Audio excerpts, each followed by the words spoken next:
Oke, Otsutsuki Toneri. Nah, mungkin nama yang sangat familiar nih di telinga para Otsutsuki generasi lama. Seorang mantan villain yang menakjubkan di last movie dahulu, terus muncul dan memiliki peran besar di era Boruto sekarang. Bahkan untuk si karakter utama Uzumaki Boruto. Nah, Toneri hadir menjadi Otsutsuki pembeda nih dalam cerita kali ini. Kisah bagaimana dirinya di masa lalu yang terkenal berbahaya dengan perubahan kemudi buah Tenseigan-nya itu. Toneri sekarang ini tak seperti dulu lagi. Apakah ini akhir riwayat dari Toneri Otsutsuki? Sudah berapa lama nih dia berdiam diri dalam kurungan Urashiki yang dia sendiri sudah gugur dan pergi itu? Kasihan ya buat Toneri itu. Kira-kira bagaimana nih nasibnya ke depan dan bagaimana caranya Toneri bisa lolos dari kurungan tersebut? Dan peran ke depan seperti apa nih yang akan diembannya sendiri? Karena sekarang Boruto pun juga sudah memiliki segel karmanya yang mengesankan itu. Dan ditambah lagi, Jogan dalam dunia sendiri pun belum bisa dibangkitkan secara otomatis. Apakah Toneri akan memiliki peranan besar untuk hal ini? Oke, kita mulai ceritanya dari sini.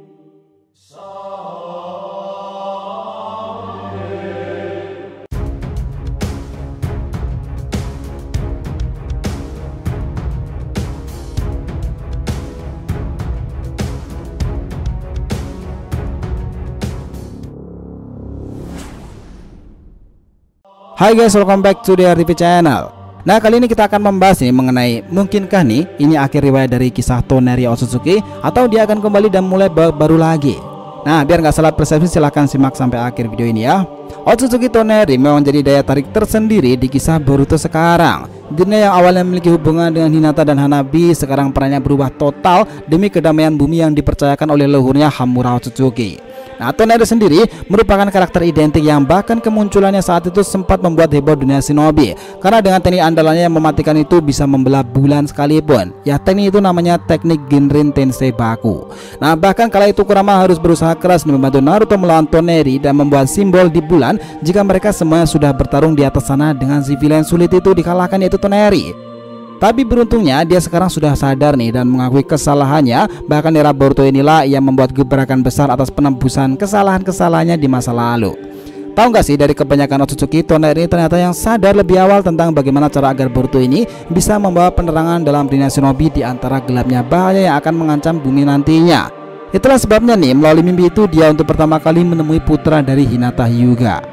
Bahkan nih, hal ini dikonfirmasi langsung oleh Urashiki Otsutsuki jika Toneri telah bertindak lebih dahulu untuk mengantisipasi hal buruk terjadi. Ya, meskipun bukan resmi Jogan pemberiannya pure dari Toneri, tetapi dia juga berperan dalam proses kebangkitannya.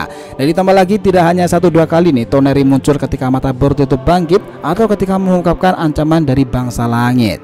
Sekarang tuh gini, kan Toneri udah disegel tuh oleh si Urashiki kala itu. Lalu apakah ini akan menjadi akhir baginya atau dia akan segera bebas dan memulai babak baru dari peristiwa penyegelan di Istana Raja Naga itu? Kita flashback sedikit. Normalnya teknik penyegelan atau semacam memiliki dua kemungkinan. Pertama, apabila pengguna lenyap, jutsunya itu akan berakhir. Dan ketika pengguna lenyap, jutsu itu masih saja aktif. Nah, di dunia shinobi ini beberapa contoh teknik seperti itu banyak diantaranya. Ada yang dikategorikan sebagai tingkatan teknik tertinggi dan teknik terlarang. Nah, puncak yang kita tahu saat pertemuan Urashiki serta Toneri, sekarang masalahnya itu gini. Toneri disegel Urashiki dengan Tamate Bako. Apakah dengan lenyapnya Urashiki akan membuka segel dari Toneri tersebut?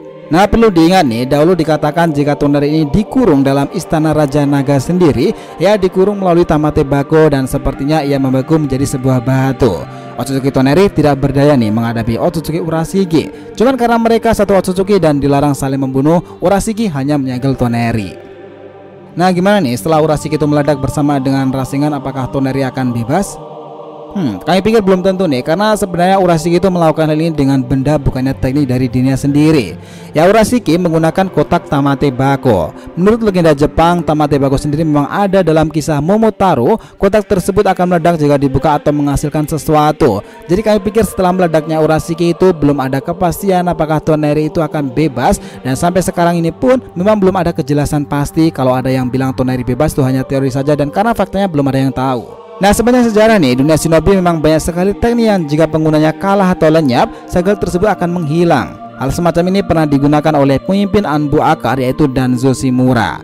Saat itu semua anggota Anburo ditanam segel khusus yang membuat mereka tidak bisa membocorkan informasi soal organisasi mereka. Dan jika mereka terpaksa melakukannya, maka segel itu akan aktif dan mereka akan meledak. Nah, hal ini pernah ditunjukkan oleh saya yang terkejut di mana segel di lidahnya itu hilang seketika. Ia menyadari jika terjadi sesuatu dengan Danzo yang memang benar. Danzo saat itu telah meledakkan diri dan setelah diledakkan di pertempuran antara Sasuke yang dibantu oleh Tobi. Nah, Danzo terpaksa melakukan hal itu guna melindungi agar mata Shisui tidak diambil kembali oleh orang yang dikira Madara itu. Nah, menariknya tuh gini, nama teknik Danzo ini adalah Urashiso Fuinjutsu. Jadi mungkin nih, ini segel yang sama dimiliki oleh saya di masa itu. Jadi konsep ini berbeda dengan teknik Tamate Bako milik Urashi kepada Toneri. Jika milik Danzo berbeda dengan segel milik dari Toneri, ada lagi nih segel yang dikatakan tergolong pada tingkatan teknik terlarang dan tertinggi. Kemampuan ini tidak akan lenyap meski penggunanya dikalahkan sekalipun. Teknik ini adalah Edo Tensei, di mana penciptanya adalah Tuan Tobirama Senju. Kemampuan yang bisa dibatalkan dengan menyuruhkan pengguna menggunakan segel Edo Tensei atau dengan teknik Koto Amatsukami Shisui kepada satu atau dua orang target. Konon diceritakan nih bahwa Tobirama menciptakan Edo Tensei juga sebagai salah satu teknik pamungkas dan berbahaya itu, di mana kemampuan ini sangatlah berguna sekaligus merugikan pihak aliansi di masa lalu. Nah, Tobirama menciptakan teknik ini kala itu berbarengan dengan teknik Gojo Kibaku Fuda. Nah, sinonim pengguna Edo Tensei dikatakan sebagai si jenius serta sangatlah berbahaya. Tobirama, Orochimaru, serta Kabuto adalah salah satunya. Nah, artinya mereka bisa menggunakan jiwa seseorang atau bahkan memanggil seorang Kage terdahulu sekalipun. Bahkan Orochimaru, Kabuto dapat manipulasi pikiran mereka nih jika Edo Tensei itu, dan bisa membuatnya bertarung dengan perasaan dikekang. Nah, ini benar-benar teknik yang menyebalkan sih. Itulah kenapa Edo Tensei adalah selalu teknik yang dibenci oleh Uchiha Itachi.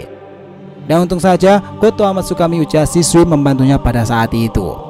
Nah, Edo Tensei sendiri adalah satu dari sekian teknik yang tidak bisa lenyap meski penggunanya sudah tidak ada lagi. Teknik ini mungkin malah bisa dikatakan lebih mirip dengan Tamate Bako meski tidak secara keseluruhan. Tapi kalian pikir nih, ketika pengguna dikalahkan maka teknik ini masih tetaplah aktif. Lalu pertanyaan sekarang tuh gini, apakah ini akan menjadi akhir riwayat dari Toneri Otsutsuki? Oke, kalau melihat sekarang nih, belum ada tanda-tanda kebangkitan lagi untuk Toneri, dan kisah Boruto sendiri masih berada di seputaran Eida, Demon, dan juga Code sendiri. Sepertinya kisah untuk Toneri tidak akan terjadi secepat itu. Tapi kita yakin nih bahwa Toneri bakalan comeback lagi dan membuat cerita Boruto akan semakin seru lagi. Nah, kalian sendiri ada yang suka heran nggak? Kenapa dalam chapter Boruto sendiri Jogan sampai sekarang belum dimunculkan? Bahkan jika mengacu dalam anime saja, Jogan beberapa kali malah sudah bangkit. Selain itu, ada Otsutsuki yang menyegel Toneri pun yang juga sama sekali belum dimunculkan dalam chapternya sendiri. Kemana dia sebenarnya dan juga masih menjadi misteri.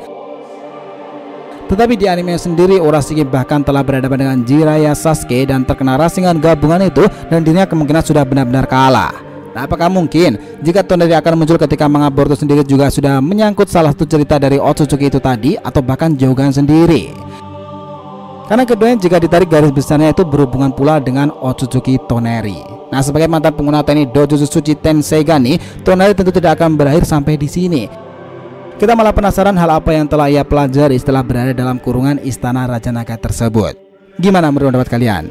Is it make sense?